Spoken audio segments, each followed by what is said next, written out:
Caro aluno, caro professor, né, estamos de volta aqui hoje para mais uma aula do 5º ano. Nós vamos dar continuidade ao tema da aula, né, da nossa aula passada. Meu nome é Maria Dirce, eu sou professora de História, né, e meu apelido é Didi. O tema da nossa aula, então, é Religião e Cultura dos Povos Antigos, a parte 2, porque na aula passada a gente já viu, né, a parte 1, dando continuidade aqui hoje. Hoje nós vamos buscar, né, esse tema, trazendo o tema Cultura e Religião dentro do Brasil e né, com um enfoque bem grande para Minas Gerais. Vamos conversar, então, sobre, né, a pluralidade e a diversidade religiosa que nós temos aqui no Brasil e que são elementos que realmente fazem parte da nossa história, da nossa cultura, né, e dos grupos sociais no Brasil e em Minas Gerais. E lembrando que, né, nós tivemos uma formação, né, por 3 grupos muito importantes, né, que foram os africanos, os portugueses e os indígenas, que eram os nativos. Aí, por isso, então, a gente tem uma gama, né, de cultura diferenciada aqui dentro do nosso país, do nosso estado. Trouxe aqui uma imagem, né, de uma folia de reis, que é uma manifestação, né, cultural, religiosa que a gente tem dentro, né, do Brasil e muito forte aqui em Minas Gerais. Espero que no final da aula você possa, né, conhecer, identificar e conseguir comparar, tá, alguns desses diferentes rituais, dos festejos e das manifestações culturais dentro do nosso território brasileiro e que engloba, claro, Minas Gerais.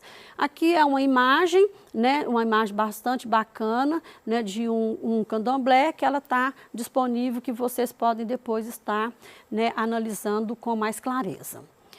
Bom, dentro da diversidade da religião e da identidade, né, esses 3 aspectos, né, eles constituem, né, os costumes e hábitos fundamentais, tá, aos comportamentos, às ideias, os valores e crenças de um grupo social. A religião, então, ela ocupa, tá certo? Um papel crucial por se tratar de um fragmento do nosso sistema cultural como um todo.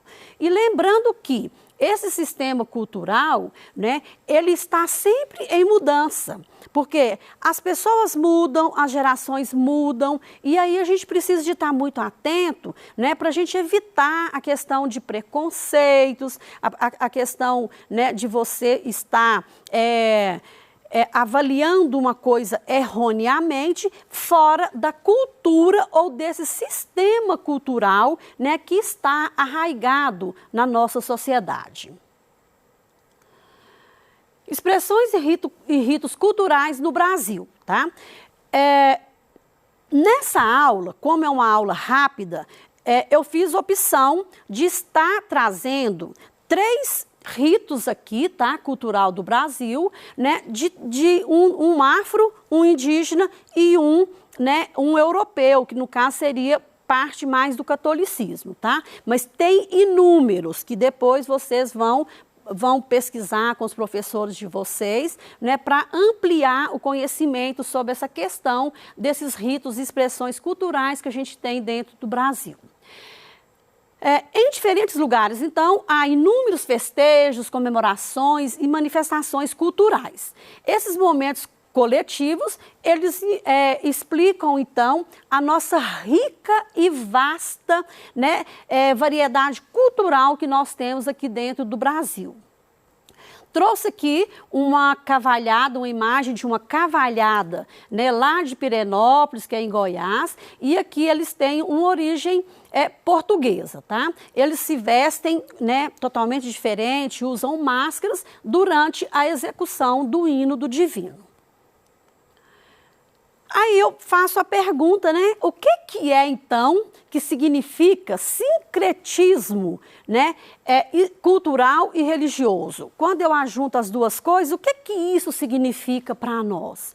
Significa o quê? Né? Que nesse sincretismo, então, a gente misturou ou mistura diferentes manifestações, diferentes culturas, cultos, doutrinas religiosas, com reinterpretação, né, de suas crenças e elementos. Porque quando a gente vai olhar a fundo, né, uma determinada festa, que ela é de descendência afro, ela tem lá essa questão da interpretação conforme os costumes africanos. Se eu vou lá no indígena, da mesma forma, né, eu tenho aquela reinterpretação da forma que o índio, né, os grupos indígenas entendem. E da mesma forma também dentro da nossa própria igreja, né, do próprio catolicismo, tá? Aqui tem um exemplo, eu trouxe aqui, eu vou falar um pouquinho melhor na frente, mas um exemplo de sincretismo muito bacana dentro do Brasil é a lavagem lá das escadarias do Bonfim, né, lá na Bahia, que aqui une o candomblé com o catolicismo, tá? Isso é feito, então, lá em Salvador, na Bahia.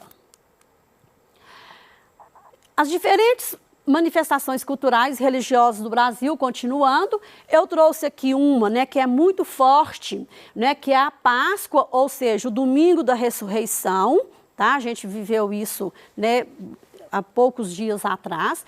É uma festividade religiosa que celebra a ressurreição de Jesus, ocorrida no 3º dia após sua crucificação no Calvário, conforme relata o Novo Testamento. Né? E é uma festa forte, né? Que é feriado, né? E tudo mais aqui no Brasil. Tá? Aqui, então, eu trouxe uma imagem de um quadro, né? Da imagem da ressurreição de Jesus. Aqui, só para ilustrar, porque esse quadro realmente ele é uma obra de arte muito bonita e que o professor de arte, né, pode estar trabalhando junto com você, né, o professor aí de História, da língua portuguesa aí nos anos iniciais, que vocês são menos professores, mas dá para fazer um trabalho bacana até com o professor de arte, né, dos anos finais, né, de mostrar, de trabalhar a beleza desse quadro, que é uma pintura, né, do Rafael Sanzio, tá? Que ele mostra, então, aqui a ressurreição de Cristo na comemoração aqui da Páscoa, né? Que é o fundamento da fé, que é a crença que Jesus morreu e ressuscitou lá no 3º dia. Essa obra está hoje no Museu de Arte de São Paulo, aqui no Brasil, tá? E ela foi feita lá no ano de mais ou menos 499, 500 a 1502. A lavagem do Bonfim, né, das escadarias do Bonfim. A lavagem do Bonfim, então, ela é uma celebração interreligiosa, tá? Porque ela acontece lá em Salvador e ela mistura, né? Ela mistura o catolicismo, né, com a religião, né, afro, tá certo? E eles, né, então, fazem um movimento muito bacana nesse dia lá. Acontece sempre na quinta-feira, né, que antecede o 2º dia, né, o 2º domingo do dia de Reis, que é no mês de janeiro. Dia de Reis é 6 de janeiro, que é comemorado pela Igreja Católica. E a lavagem, então, ela é o grande símbolo do nosso sincretismo religioso aqui no Brasil e que acontece lá na Bahia, né? Juntou-se duas religiões, né, diferentes. Aqui uma imagem só para mostrar, muito bacana, porque aí as pessoas se vestem, né, das indumentárias são todas muito legais, né, a lavagem aqui então do Nosso Senhor do Bonfim, que é celebrada, né, por católicos e os candomblecistas, que eu chamo isso de interreligioso. Nós vamos ver agora uma outra manifestação, né, que seria o ritual indígena do Guarupi. Essa palavra ela pode ser escrita de duas formas, como vocês estão vendo aí, né, com K, U, A, ou também com o Q, tá? E aí esse ritual ele acontece lá no Parque do Xingu, que é o maior parque indígena, né, do mundo, tá? O que eles celebram nesse ritual? Né? A passagem do espírito dos que já partiram, ou seja, dos que já morreram, para a aldeia dos mortos, que é a forma que eles colocam. Quem parte, parte para a aldeia dos mortos. Esse ritual do Guarupi, ele marca o fim tá? De um período de um ano, que é o período de luto, né, que é uma tradição deles, e celebra a memória daqueles que morreram, ou seja, dos seus ancestrais, ok? Aí, então, aqui eu trouxe uma dança, que é uma das manifestações quando eles estão lá, né, nesse ritual, que é uma dança coletiva em cima dos troncos, tá certo? Que cada tronco homenageia um morto, tá? Cada tronco desse aí significa que foram tantos os indígenas que morreram ali né, durante esse período, tá? Eles também celebram, nessa celebração ela começa em julho e estende até setembro. Então, assim, vocês veem que são 2 meses, né, bem intensos aí dentro desse ritual indígena do Guarupi, tá? Aí tem rezas, cânticos, né, eles fazem entoações, né, na língua deles e tudo mais. Na tradição do Parque Indígena do Xingu, né, cada tronco enfeitado com adornos coloridos, então já falei, representa uma pessoa falecida que está sendo homenageada. E dentro desse ritual do Guarupi, eles fazem também, né, uma dança que a gente chama, que é uma celebração, a Uca-Uca. Essa dança é uma arte marcial, tá? Que é disputada entre duplas de guerreiros de diferentes aldeias. Mas essa luta entre eles, essa disputa, é só para ver quem consegue tá derrubando o adversário, tá?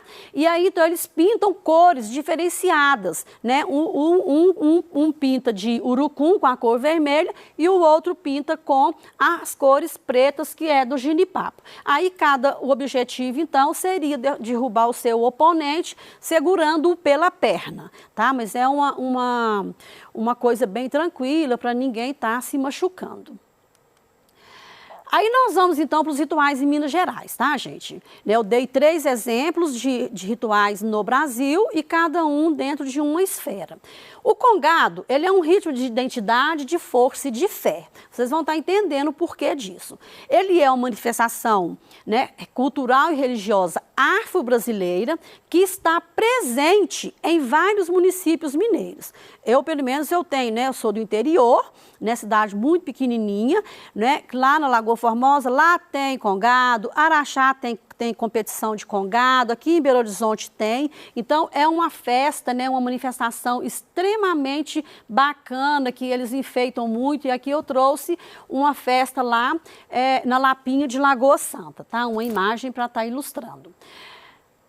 É um festejo, tá, que apresenta a coroação de reis e rainhas africanos, tá? E eles manifestam, então, a vinculação, né, da África, comunicando o seu reinado e a sua força de resistência, não é isso? De resistência e a sua consciência étnica e, claro, sempre falando da sabedoria dos seus ancestrais. Ele é um festejo ritualístico que manifesta simbolicamente a vinda do Chico Rei, que era um rei do Congo, para a Vila Rica. E aqui ele vem e conquista a sua liberdade. Trouxe uma imagem aqui, né, só para a gente ter conhecimento do Chico Rei, né, e aqui uma dança onde, na época lá do Chico Rei também, feito pelos rugenos, tá? O rito faz referência à libertação de africanos da escravidão imposta pelos portugueses desde o período colonial, tá? E faz menção às formas de recriação e religiosa negra nas Américas. Trouxe aqui uma imagem, né, de São João del Rei. Eu sei que eu vou ficar devendo imagens de muitas cidades mineiras, mas, né, eu não tinha como estar trazendo todas, mas todas eu dei uma olhada que é muito bacana. Vamos agora para a Folia de Reis, né? Estima-se que em Minas Gerais há cerca de mais de 1.500 grupos de Folia de Reis. Consiste na celebração ritualística de origem católica que representa o nascimento, né, de Jesus. Tendo, então, nessa tradição oral, anunciada pelos 3 reis magos, que é o Melchior, o Baltazar e o Gaspar. O Melchior também pode ser chamado de Belchior, mas originariamente o nome correto é Melchior, tá? Aqui, né, eu trouxe aqui no galpão, eles fazendo um ensaio aqui para a Folia de Reis. Os festejos acontecem entre os dias 24 de dezembro até o dia 6 de janeiro, que é o dia do Santo Reis. Os foliões visitam residências, cantam, entoam palavras divinatórias e celebram a participação mística, né, que há dentro dessa celebração.